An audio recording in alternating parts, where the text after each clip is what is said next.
Guys, Titanic के बाद अगर किसी दूसरी शिप पर लोगों को यकीन था तो वो थी एमवी एक्सप्लोरर। और यह शिप टाइटैनिक से भी ज़्यादा मजबूत थी और इसको सिर्फ बर्फ पर चलने के लिए ही बनाया गया था। और यह शिप ऐसी ऐसी टेक्नोलॉजी से लैस थी कि इसने उस वीरान समंदर में कई शिप्स को रेस्क्यू करने का रिकॉर्ड बनाया हुआ था। यह एक क्रूज शिप थी जो कि अंटार्कटिका तक पहुंचने की ताकत रखती थी।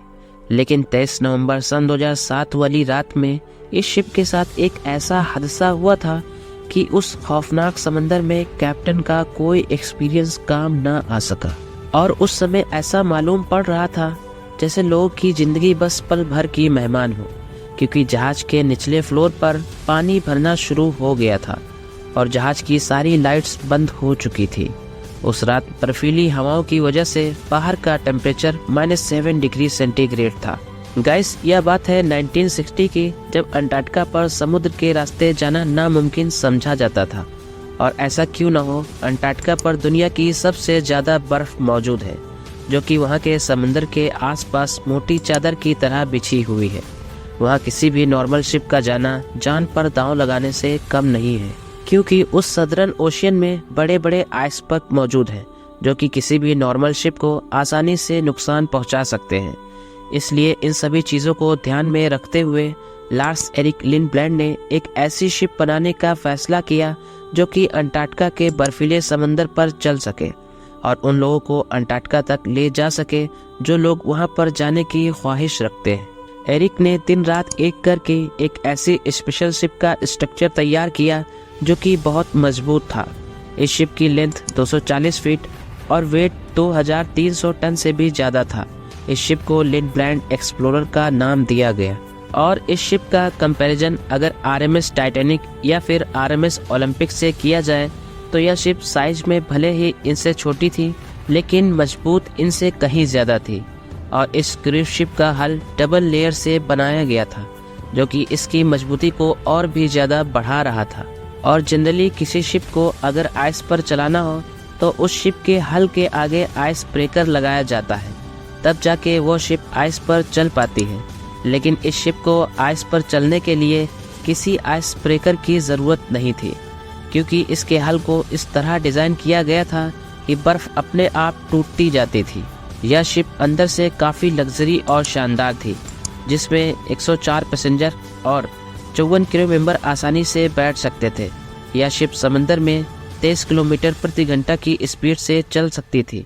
जैसे जैसे टाइम बीतता गया, इस शिप के ओनर बदलते गए और सन 2004 में इस शिप को Toronto based travel company gap adventure ने खरीदा था, जिन्होंने इसका नाम एमवी एक्सप्लोरर रख दिया।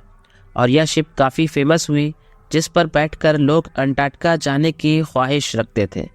अब तक यह शिप अपने कई सक्सेसफुल सफ़र कर चुकी थी और अंटार्कटिका की बहुत लोगों को सैर करा चुकी थी। यह बात है 23 नवंबर 2007 की, जब यह शिप एक नए सफ़र के लिए फिर से निकलने वाली थी। लोगों में बहुत एक्साइटमेंट थी और यह सफ़र 19 डेज का होने वाला था।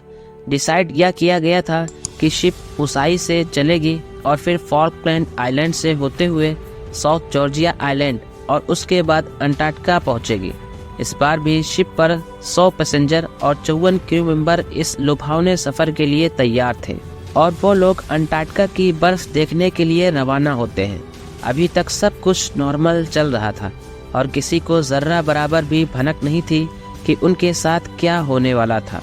शिप लगातार उस बर्फीले पानी में आगे बढ़ती चली जा रही थी। इस शिप के कैप्टन का नाम बेंट वाइमन था, जिनकी एज 49 ईयर्स थी। यह एक एक्सपीरियंस कैप्टन थे जिनको आइस पर शिप चलाने का कई सालों का तजुर्बा था, इसीलिए सब लोग अपने आप को सेफ फील कर रहे थे। लेकिन कैप्टन को भले ही कितनी भी एक्सपीरियंस क्यों ना हो, अंटार्कटिका के समंदर की बदलती कंडीशन इतनी खौफनाक हो जाती हैं कि किसी का भी दिल दहला दे। अभी तक 10 दिन बीत चुके थे और शिप मुसलसल अपने रूट पर आगे बढ़ती चली जा रही थी। लेकिन अब कैप्टन ने अपने एक्सपीरियंस और नॉलेज के बेस पर एक सरप्राइजिंग फैसला किया कि वह मेन रोड से नहीं बल्कि दूसरे रोड से शिप को अपनी मंजिल तक ले जाएंगे, ताकि वो ज़्यादा आइस वाले एरिया को अवॉइड कर सके। अब 22 नवंबर की शाम को सूरज डूब रहा था और सारे पैसेंजर अपने अपने कैबिन में सोने जा रहे थे। और इसी बीच एमवी एक्सप्लोरर एक ऐसे एरिया में इंटर हुई जहां पर काफ़ी ज़्यादा आइस मौजूद थी और अब चारों तरफ अंधेरा हो गया था।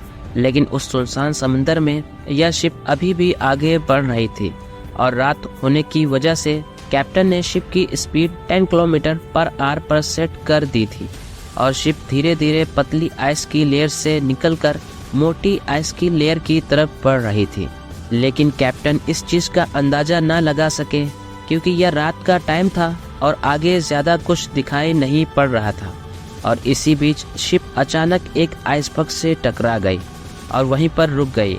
लेकिन अभी भी कैप्टन ने ज़्यादा ध्यान नहीं दिया। कैप्टन को लगा कि शिप सिर्फ एक आइसबर्ग से टकरा कर रुक गई है और इसीलिए कैप्टन ने शिप को स्टार्ट करके फिर आगे बढ़ा ली।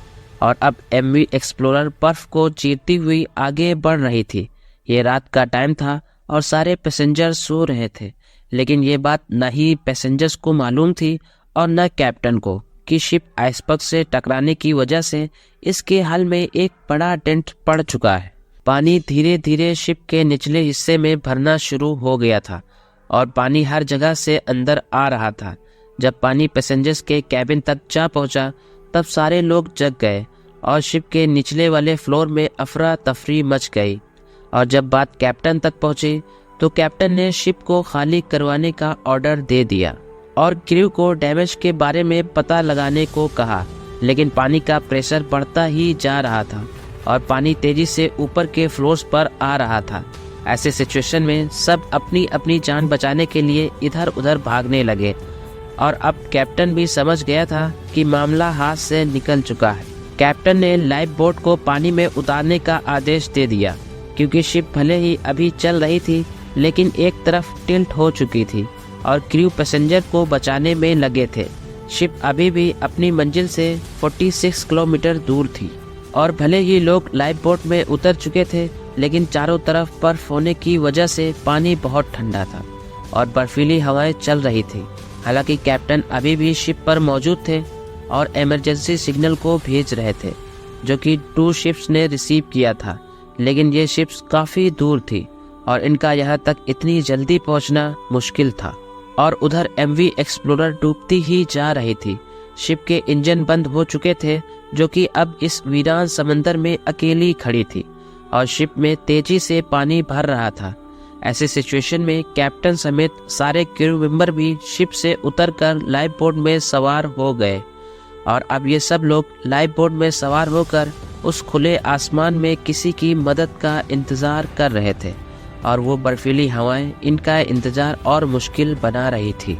4 घंटे तक ये लोग इंतज़ार करते रहे और इसके बाद इनकी मदद के लिए एक शिप पहुंच गई जिसका नाम नॉर्थ शिप था, जिसे कैप्टन ने इमरजेंसी सिग्नल भेजे थे। इस तरह से सभी लोगों को तो बचा लिया गया लेकिन एमवी एक्सप्लोरर शिप की किस्मत में डूबना ही लिखा था। गाइस, आज के लिए इतना ही। आई होप आपको यह वीडियो पसंद आई होगी। हम मिलेंगे नेक्स्ट वीडियो में फिर से। सब्सक्राइब करिए हमारे चैनल को और बेल आइकन को प्रेस करिए ताकि ऐसी इंफॉर्मेटिव वीडियोस आपको मिलती रहे। Thanks for watching.